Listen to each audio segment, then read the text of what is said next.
तो ये स्वावलंबी भारत अभियान कुछ इसी प्रकार का अभियान है।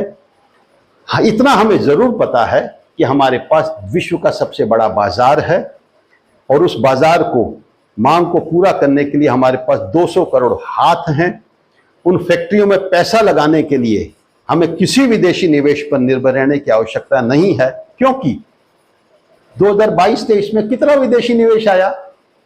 71 अरब डॉलर, और सटीक कहें तो 70.97 अरब डॉलर। और भारत के लोग एक वर्ष में कितना सोना खरीद लेते हैं? 450 अरब डॉलर का।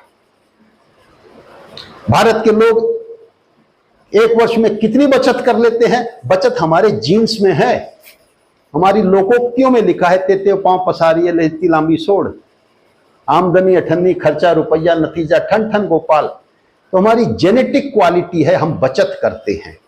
और भारत के लोगों की घरेलू बचत कितनी है 2023 की? 450 अरब डॉलर।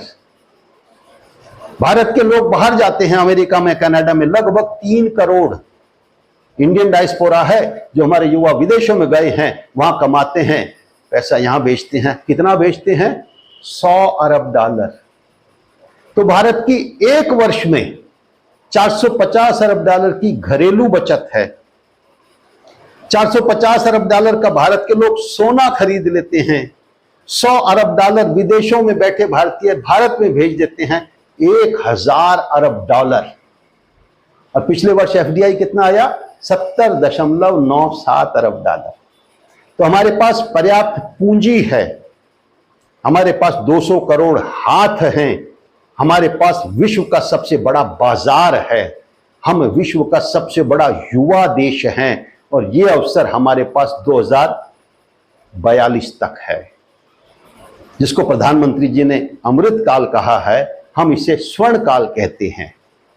इन तीनों चीजों का अगर हम ठीक से संयोजन करते हैं, परिश्रम करने वाले हाथ, यह पूंजी और भारत का बाजार, तो हम गांव-गांव तक इतना विशाल और विराट उत्पादन तंत्र, लाखों फैक्ट्रियों का तंत्र खड़ा कर लेंगे कि 2042 के अमृत काल के बाद भी, स्वर्ण काल के बाद भी अनेक सैकड़ों वर्ष तक हम विश्व के सबसे समृद्ध देश बने रह सकते हैं।